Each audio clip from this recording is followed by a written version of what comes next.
फिर main road पे bike रोक दी हैं। तो जब मैं वहाँ पे गई तो सब मेरा दुपट्टा खींच ली हैं और फिर उसके बाद हाथ पकड़ कर बाइक पे ज़बरदस्ती बैठाने की कोशिश की है। जब मैं वहाँ पे चीखी तो मार्केट वाले इकट्ठा हुए हैं, तो वो सब मेरी जान बचाएं। तो ऐसा मुझसे पूछे कि आपका घर कहाँ है, तो मैं घर बताई बालपुर चकिया। कहना तो लड़की बोला के बीच बाजार में मरवावत है। गंभीरपुर थाना क्षेत्र के बालपुर चकिया ग्राम सभा का ये मामला है, जो एक युवती कहा जाए अपने घर से दूर जाती है काम के लिए, उसे किस प्रकार से प्रताड़ना का शिकार होना पड़ता है, कैसे उसके साथ छेड़छाड़ का मामला होता है। और सबसे बड़ी जो चीज़ है वो ये कि ये सब होने के बाद जब ये लड़की उस मामले को पुलिस तक पहुंचाना चाहती है, अपनी शिकायत दर्ज कराना चाहती है, तो कहीं ना कहीं इसकी शिकायत दर्ज नहीं होती। बस आश्वासन दिया जाता है कार्रवाई होगी, अब कब होगी इसकी कोई जानकारी नहीं है। मामला जो है वो 26 अगस्त का है और इस परिवार की जो है FIR दर्ज की जाती है 14 सितंबर को। तो आप समझ सकते होंगे सरकार के बड़े बड़े दावे और उस बड़े दावे की सच्चाई कैसे सामने आती है। तो उसी परिवार के समक्ष हम उपस्थित हैं और जानने का प्रयास करेंगे कि इस परिवार के साथ कैसी घटनाएं घटित हुई और उस परिवार ने इंसाफ के लिए कहां कहां अपना जो है कदम रखा और कहां कहां उसे निराशा मिली और कब जाके उस परिवार को सहायता मिली। क्या नाम है आपका? आरती सरोज। क्या मामला हुआ था आपके साथ? सर मैं ठेकमा मार्केट जनसेवा केंद्र में जॉब करती थी। वहाँ पे मैं जब जॉब करने जाती थी तो 24-25 अगस्त को सब लड़के बीच मार्केट में मतलब वहीं पे थे। तो जब मैं आती थी काम करके तो वहाँ पे सब वो लोग मुझे बहुत गंदे तरीके से बोलते थे। तो फिर जब मैं 25 तारीख को वहाँ पे जॉब करने गई जनसेवा केंद्र में, तो वो सब पहले से ही 72 पे बैठे थे। तो जब मैं वहाँ से आई तो वो सब पीछा करते करते मेरे गांव के रोड तक आए थे। तो मैं उन सब का ऑटो में से फ़ोटो खींच ली। तो उसके बाद जब मैं फ़ोटो खींच ली, जब मैं ऑटो में से उतरी तो वो सब वहीं पर बाइक रोक कर मुझे धमकी देने लगे कि आज तो तू बच गई है, देखता हूँ तुझे कल कौन बचाता है मुझसे। तो फिर मैं अपनी मम्मी से आकर बताई कि मतलब ऐसे 2 लड़के हैं, ऐसे ही मुझे बोलते थे, आज पीछा करके मेरे घर तक आए हैं। तो फिर जब मैं 26 तारीख को जॉब करने गई जनसेवा केंद्र में, तो वहाँ दोनों लोग प्रदुम मिश्रा और सत्यम मिश्रा 500 पैसा निकालने के बहाने गए। तो पैसा निकालने के बाद उन सबको पैसा मैं ही 500 निकाल कर दी और सब पैसा निकालने के बाद दुकान पे 20 मिनट तक बैठे रहे। तो जब मैं घर आने के लिए तैयार हुई तो उसके 2 मिनट पहले वो सब दुकान से निकल गए। तो जब मैं रोड पे आई तो सब बाइक पीछे कर लिए, मेरा पीछा करने लगे और फिर मुझे फिर गंदे तरीके से बोलने लगे, गाली देने लगे। फिर बोले पासी घासी मादर चोद, तो कल बच गई थी, देखता हूँ तुझे कल कौन आज कौन बचाता है। जाति सूचक गालियां दी जा रही थी। हाँ मुझे गाली दी कि कल तो तू बच गई थी, देखता हूँ तुझे आज कौन बचाता है, मुझसे कहाँ तक भागती है हम लोगों से। तो फिर मैं कुछ नहीं बोली। फिर मैं चलते आई आगे तो वो सब बाइक रोक के फिर मेन रोड पे बाइक रोक दी हैं।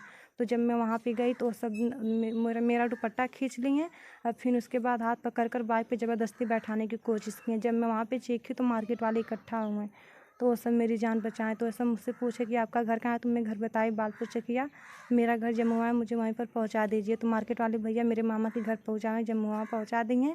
तो फिर मैं वहाँ पे 6 बजे चली गई। इस घटना के बाद कहीं ना कहीं डर था मन में, इसलिए आप अपने मामा के घर चली हाँ, मैं डर की वजह से मामा के घर चली गई। मतलब मैं सोची अगर घर आऊँगी तो मतलब कहीं भी मुझे चेक करो, सब कुछ कर सकते हैं। तो मैं मामा के घर चली गई। तो फिर उसके बाद मैं जब वहाँ पे चली गई तो मेरे घर आकर 20-30 लोग मेरी मम्मी को धमकी दी हैं।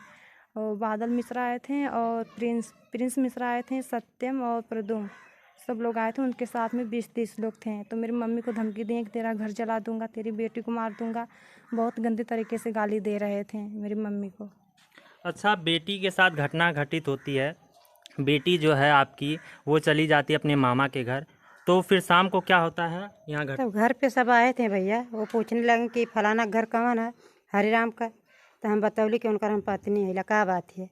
कहना तो लड़की बोला के बीच बाजार में मरवावत है। तो हमें पता ना रहा कि का बात है। जैसे आपको जानकारी नहीं, हमें जानकारी नहीं रहा। तब पूछली तो बताऊ ना सब। तो हम कही ठीक है, तब भैया तो लोगों छड़ले हो बा, तो मार खैले हो बा, बाजार वाले भैया मारे हैं। इतना सब कहा ना। तो इन्हें दुआरे सब लगना गारी उरी देवे, बहुत भद्दी भद्दी गंदी गंदी गाली दें। बोला तोर बिटिया कहाँ गई है, बोला तोर बिटिया रंडी है। हम कहली भैया गाली मत डालो हन, हम तो लोन कमाइए बहन मती नहीं ला। कहें तबो लगना गारी दे, बहुत गारी दे है। फिर हमारा दरवाजा पीटे लगना। कितने लोग आए थे? 20-25 लोग रहना, 20-25 लोग। 30 लोग रहना। हाँ, तो गाड़ी दे तब कहें कि अपन बिटिया बोला ले, तो हम कहे ठीक हम अपन बिटिया बोलावत हिला। हम सुबेरे अपन बिटिया बोला ले, सुबेरे लोगन जैसे आयल हवा वैसे सब जने आ जाया। सुबेरे हमने इंतजार करते करते ना आए ना लोग। फिर हम 10 बजे अपने बिटिया के यहाँ गईली उठा के जमुआवा से लेके हम गंभीरपुर थाने गईली।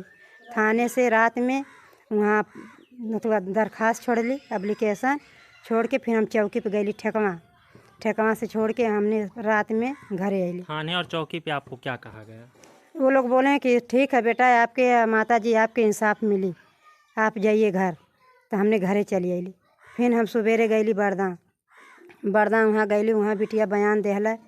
तो सब लोग बोले भैया लोग, पुलिस लोग, भैया कि आपके बयान बेटा सही है, आपके इंसाफ मिली बेटा, हमने इंसाफ दिया वाली।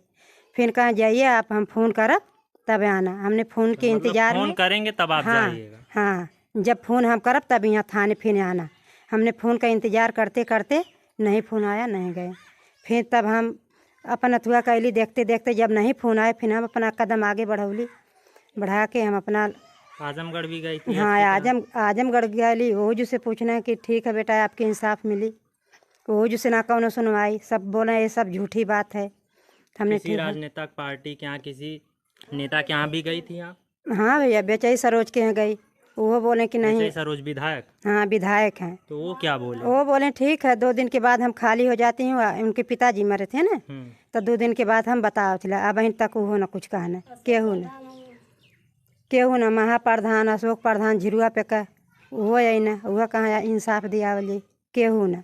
बस राजनीति पार्टियां हैं, अपने मुद्दे अपने चुनाव के समय में इन लोगों के घरों पे आते हैं और अपना चुनाव प्रचार करते हैं और चले जाते हैं।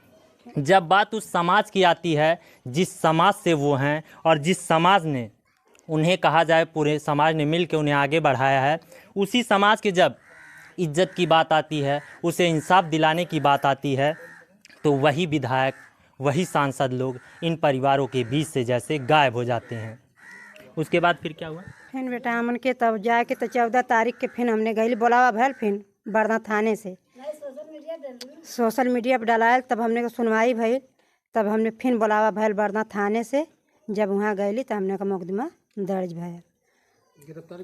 गिरफ्तारी के हो ना भाई, किसी की नहीं, किसी का नहीं।